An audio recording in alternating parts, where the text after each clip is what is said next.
भारत माता की, भारत माता की, भारत माता की। श्री सीमेंट के इस नए प्लांट के उद्घाटन कार्यक्रम में समारोह में उपस्थित उत्तर प्रदेश सरकार में औद्योगिक विकास के मंत्री श्री नंदगोपाल गुप्ता नंदी जी, उत्तर प्रदेश सरकार के पूर्व मंत्री विधान परिषद के सदस्य डॉक्टर महेंद्र सिंह जी, माननीय विधायकगण श्री विपिन कुमार डेविड जी, सतपाल सिंह राठौर जी, वीरेंद्र सिंह लोधी जी, विधान परिषद सदस्य श्री आशीष यादव जी, भारतीय जनता पार्टी के जिला के अध्यक्ष श्री संदीप जैन जी, श्री सीमेंट के चेयरमैन श्री हरिमोहन बांगुर जी, मैनेजिंग डायरेक्टर श्री नीरज अखौरी जी, आज के इस कार्यक्रम में श्री सीमेंट से जुड़े हुए सभी पदाधिकारीगण, एटा के सभी मेरे उपस्थित बहन और भाइयों, एटा को आज उत्तर प्रदेश शासन की डबल इंजन की सरकार की नई औद्योगिक नीति के अंतर्गत श्री सीमेंट के रूप में एक नई उपलब्धि आज हासिल हो रही है। इस नए निवेश को जमीनी धरातल पर उतरने और इसके शुभारंभ के अवसर पर संपूर्ण एटावासियों को, बांगर परिवार को, श्री सीमेंट परिवार को मैं हृदय से बधाई देता हूं, अपनी शुभकामनाएं देता हूं। बहनों और भाइयों, जब सरकार की नीति स्पष्ट हो, नियत साफ हो, अपराध और अपराधियों के प्रति जीरो टॉलरेंस की नीति के तहत कार्य करने की दृढ़ इच्छा शक्ति हो, तो परिणाम विकास के ऐसे ही आते हैं जैसे आज एटा में हम सबको देखने को मिल रहा है।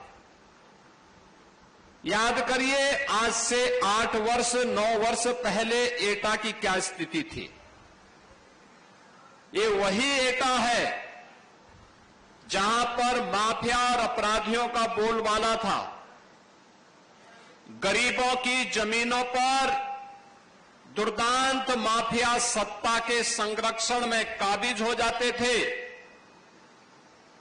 एक गरीब की कोई सुनवाई नहीं होती थी। जब उसकी स्वयं की संपत्ति सुरक्षित नहीं है तो वह सरकार उसके लिए, विकास के लिए, उसके कल्याण के लिए कोई अन्य कार्य क्या करेगी। और यही होता था यहां पे। लेकिन अब एटा की पहचान न केवल इस प्रकार के बेहतरीन कानून व्यवस्था के माध्यम से, जहां अपराध और अपराधियों के प्रति जीरो टॉलरेंस की नीति के तहत कार्य करने की दृढ़ इच्छा शक्ति है, वहीं इसके परिणाम भी हम सबके सामने हैं। परिणाम है, आज यहां पे सरकार के स्तर पर थर्मल पावर का प्लांट स्थापित होता है। यही बगल में जवाहरपुर का यह प्लांट इस बात की घोषणा कर रहा है, जिससे लगभग 1,500 मेगावाट का विद्युत उत्पादन हो रहा है। और विद्युत उत्पादन के साथ यहां पे लोगों को स्वच्छ और सुंदर वातावरण मिल सके, उसका फ्लाई ऐश का बेहतरीन उपयोग हो, इसके लिए श्री सीमेंट परिवार ने उसी के बगल में यह श्री सीमेंट के नए प्लांट के लिए लगभग 750 करोड़ रुपए के यह प्लांट यहां पर स्थापित किया है। आप देख रहे होंगे दोनों में निवेश लगा है, एक में सरकार ने निवेश किया है, एक में बांगर परिवार ने श्री सीमेंट के मां के प्लांट के लिए निवेश किया है। दोनों में रोजगार भी उत्पन्न हो रहा है, प्रत्यक्ष भी और अप्रत्यक्ष रूप में भी। आप देख सकते हैं कि यह जो श्री सीमेंट का प्लांट यहां पर स्थापित हुआ है, प्लांट एक है, लेकिन इसके माध्यम से प्रत्यक्ष रूप से 500 लोगों को यहां पर कार्य मिला है। 3000 से अधिक लोगों को अप्रत्यक्ष रूप से कार्य मिला है। कोई ट्रक के लिए, कोई ट्रक में सहयोग करने के लिए, और इसके बाद जहां जहां पर इन लोगों ने इस सीमेंट को बेचने के लिए अपने स्वयं के लोग स्थापित किए होंगे, वहां के व्यापारियों को भी अपने व्यापार को आगे बढ़ाने के लिए श्री सीमेंट ने एक अवसर दिया है। ऐसे सैकड़ों लोगों के लिए नए रोजगार के अवसर उपलब्ध करवाने की आवश्यकता, और यही है विकसित भारत की आधारशिला, यही है आत्मनिर्भर भारत की आधारशिला। याद करिए, आप में से बहुत सारे लोग ऐसे होंगे जिन्होंने अपना बचपन देखा होगा, तब सीमेंट कंट्रोल से मिलता था। यानी अगर आपकी पहुंच है तो एक बोरा सीमेंट किसी प्रकार से मिल पाती थी। ये कांग्रेस के समय की बात है। उस समय लोगों के लिए सुविधाएं नहीं थी, घर बनाना कठिन था, लोग चोरी छिपे सीमेंट खरीदते थे। विकास कैसे होता है? कांग्रेस हो या समाजवादी पार्टी, इनकी दृष्टि सबका साथ और सबके विकास के प्रधानमंत्री मोदी जी के विजन के अनुरूप नहीं थी। एक संकुचित दृष्टि इन दलों की होने के नाते इन लोगों ने साथ तो सबका लिया, लेकिन विकास अपने परिवार का किया, अपने परिवार के लिए किए। परिणाम क्या था? प्रदेश भी और देश भी पिछड़ता गया, गरीबी बढ़ती गई, अराजकता उनके गुंडों के द्वारा बढ़ती गई, न व्यापारी सुरक्षित था, न बेटी सुरक्षित थी, और उस अराजकतापूर्ण माहौल में, दंगाग्रस्त प्रदेश में या देश में कौन व्यक्ति अपनी जान को दांव पे लगाता? ये नहीं हो पाता था। याद करिए, जब ये देश आजाद हुआ था 1947 में, 1947 से लेकर के 1960 तक यह देश दुनिया की छठी अर्थव्यवस्था थी, छठी अर्थव्यवस्था थी। उससे पहले जब हम 17वीं सदी में जाते हैं, 17वीं 18वीं सदी में यह देश दुनिया की नंबर 1 की अर्थव्यवस्था थी। याद करिए, पहले मुगलों ने लूटा, फिर अंग्रेजों ने तबाह किया, और जो कुछ बचा रह गया था वह मुगलों और अंग्रेजों के बाद कांग्रेस ने और समाजवादी पार्टी ने तबाही का नया मंजर पैदा करके देश के सामने और प्रदेश के सामने पहचान का संकट खड़ा कर दिया था। याद करिए, 1960 तक जो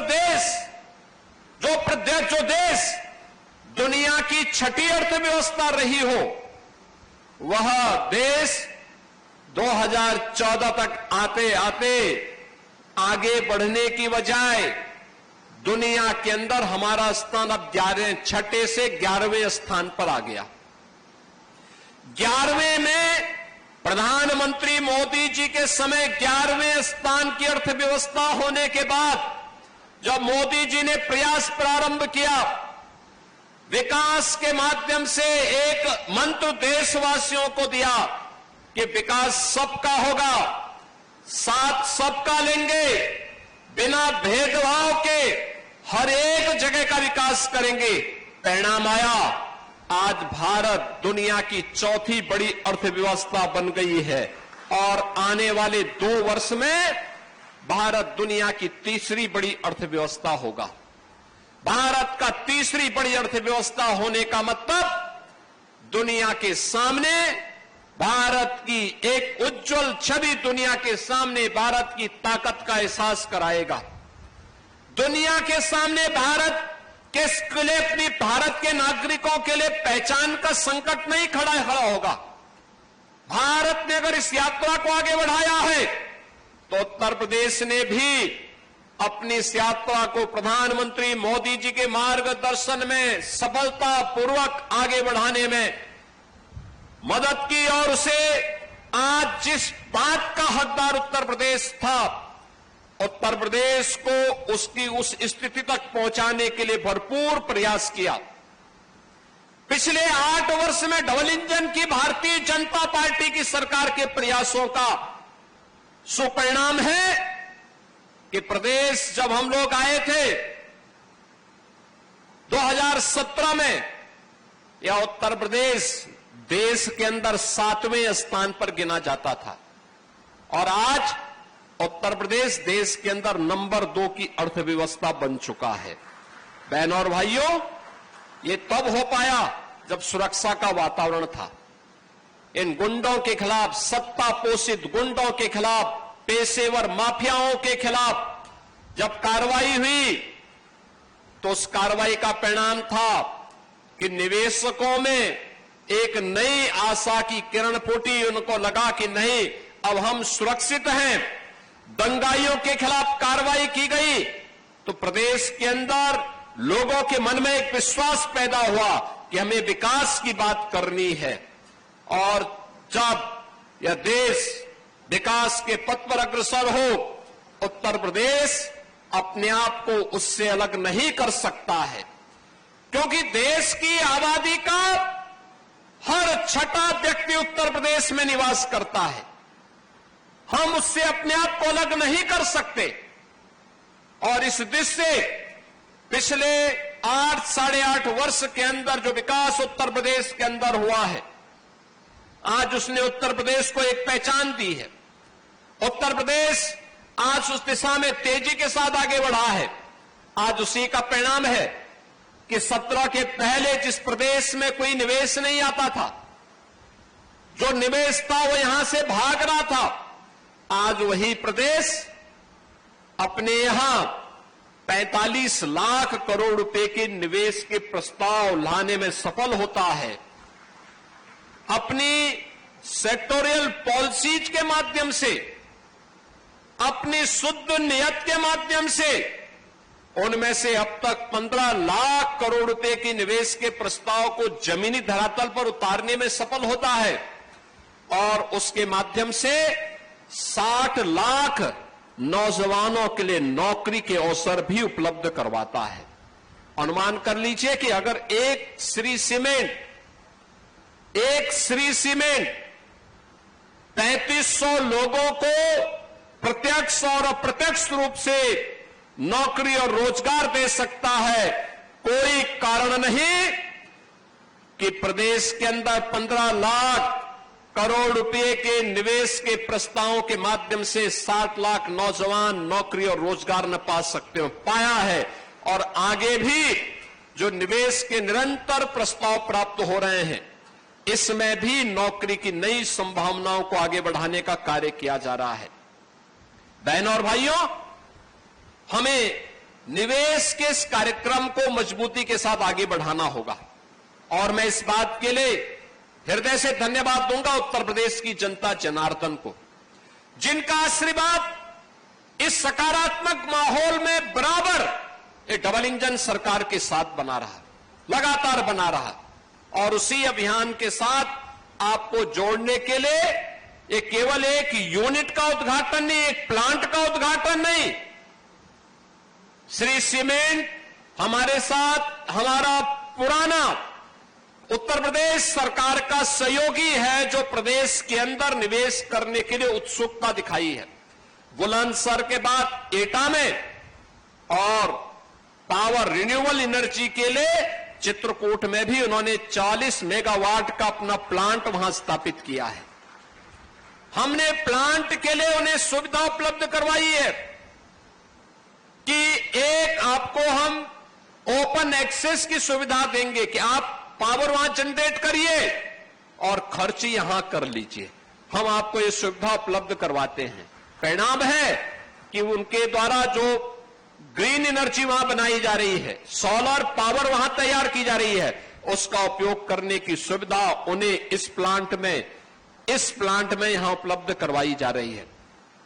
यह सरकार की नीति का परिणाम है कि सरकार ने यह सुविधा उन्हें दी है, सरकार ने उन्हें हर प्रकार से सुरक्षा के साथ जोड़ा है। और प्रदेश में जब इस प्रकार का माहौल बनता है तो उस प्रदेश के युवाओं को फिर यहां से पलायन नहीं करना होता है। उस प्रदेश के लोगों को, नौजवानों को नौकरी के लिए देश और दुनिया के सामने नहीं जाना होता है। आज सरकार के स्तर पर भी नौकरी दी जा रही है।